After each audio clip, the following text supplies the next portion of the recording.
رنگ میں آ رہے ہیں، کوئی کس سے بدظن کر رہا ہے، کوئی قرآن سے دور کر رہا ہے، کوئی جو ہے وہ مصطفیٰ سے دور کر رہا ہے، کوئی ختم نبوت کا انکار کر رہا ہے، کوئی حدیث کا انکار کر رہا ہے، کوئی صحابہ پر طعن کر رہا ہے۔ ایسے بےایمانی طریقے پر لوگوں کے اندر شکوک و شبہات ڈالے جا رہے ہیں۔ نوجوانوں، علماء سے وابستہ رہو گے، انشاءاللہ حقانیت کے ساتھ رہو گے، شکوک و شبہات سے بچ جاؤ گے۔ اللہ تبارک و تعالی ہم کو قرآن و سنت کے ساتھ ہمیشہ وابستگی نصیب فرمائے۔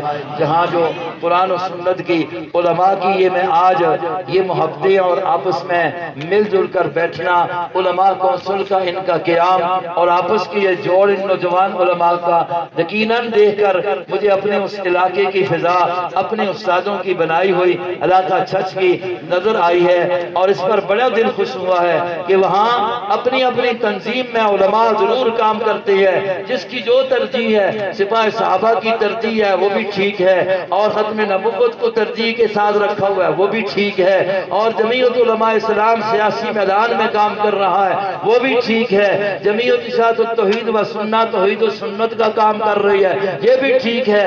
اور وہاں جب سٹیج لگتا ہے، جب اجتماع ہوتا ہے، جب جمع ہوتے ہیں تو سارے کے سارے ایک سٹیج پر شیوخ الحدیث نظر آتے ہیں۔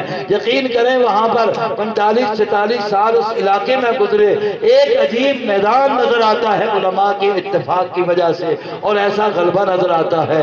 اور آج یہاں بھی آپ کا یہ اتفاق دیکھ کر علماء کرام اللہ نظر بد سے بچائے، آپ نوجوان ہیں، آپ کا آپس میں اگر محبت پیار والا یہ معاملہ رہا، انشاءاللہ کوئی باطل بھی آپ کے سامنے نہیں ٹھہر سکے گا۔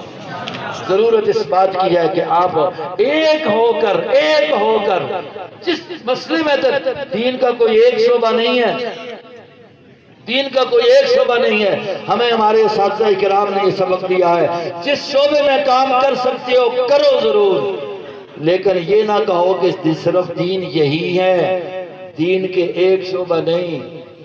حضور نے بھی فرمایا الایمان بضع و سبعون شعبہ، ایمان کے 70 سے زائد شعبے ہیں۔ یہ دعوت و تبلیغ ایک مستقل شعبہ ہے، یہ دفاع صحابہ ایک مستقل شعبہ اور دین ہے، ختم نبوت کا کام مستقل دین اور شعبہ ہے، یہ سارے دین کے شعبے ہیں۔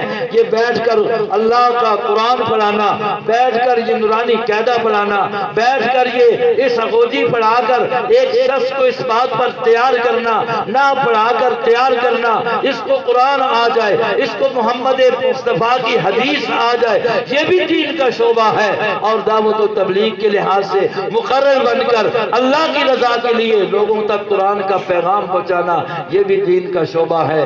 جس شعبے میں کام کرتے ہو سکے تو سب میں کرو، لیکن کمزور لوگ ہیں، کمزور ہیں، کب ہم سب کو سنبھال سکتے ہیں، کیسے دین کا حق ادا کر سکتے ہیں؟ جس میں لگے ہو اس پر شکر کرو، جو دوسرا کر رہا ہے اس کی معاونت کر سکتے ہو تو ضرور کرو۔ استاد اپنی زبان میں چاہتے دویدیاں ٹنگا نہ چھکو، بس یہ اگر فضا آپ نے رکھی تو انشاءاللہ علاقے میں دین کی فضا، یہ عوام آپ کی قدر کرے گی، یہ عوام پھر آپ کی قدر کرے گی، اس لیے کہ رب آپ کی قدر کرے گا جب آپ کا اتفاق و اتحاد ہوگا۔ اور یہ قرآن پاک کی آنے سے ہی اتفاق بنا ہے نا۔ قرآن نے کیا کہا ہے؟ اے میرے پیارے پیغمبر، یہ قرآن آیا تو تمہارے اندر اختلاف کو ختم کیا گیا۔ لو انفقت ما فی الارض جميعا ما الفت بین قلوبہم ولکن اللہ الف بینہم، اس لیے واعتصموا بحبل اللہ جميعا۔ جب اس پر رہو گے، اس اتفاق کو قائم رکھے گے تو انشاءاللہ محبتیں اور زیادہ ہوں گی۔ اللہ اس میں برکتیں نصیب فرمائے۔ اللہ تبارک و تعالی آگے بڑھنے کی آپ نوجوانوں کو صحیح معنوں میں دین پر چلنے کی اور اس پر استقامت نصیب فرمائے۔ ہر وقت اللہ سے یہ مانگا کرو، علماء کرام خصوصیت کے ساتھ اللہ سے یہ مانگا کرو۔ ہمارے استاد محترم یہ اپنی دعا میں یہ کہا کرتے تھے، ہمیں سنا کر کہا کرتے تھے، اب ہمیں اس کی سمجھ آتی ہے جب ماحول کو دیکھتے ہیں۔ وہ کہا کرتے تھے اللہ ہمیں بلعم ابن بورہ کے انجام سے بچانا، بلا میں علماء جانتے ہیں اس کا کیا انجام تھا، وہ کون تھا، اس کو پڑھے اور پھر اپنے لیے مانگا کرے۔ اللہ اس کے انجام سے ہمیں بھی بچانا، علماء کی قدر کرنے کی توفیق نصیب فرمائے، کیونکہ یہ قرآن والے ہیں۔ اللہ عمل کی توفیق نصیب فرمائے، جو سنا ہے اللہ اس پر عمل کر کے یا اللہ اپنے آپ کو راضی کرنے کی توفیق نصیب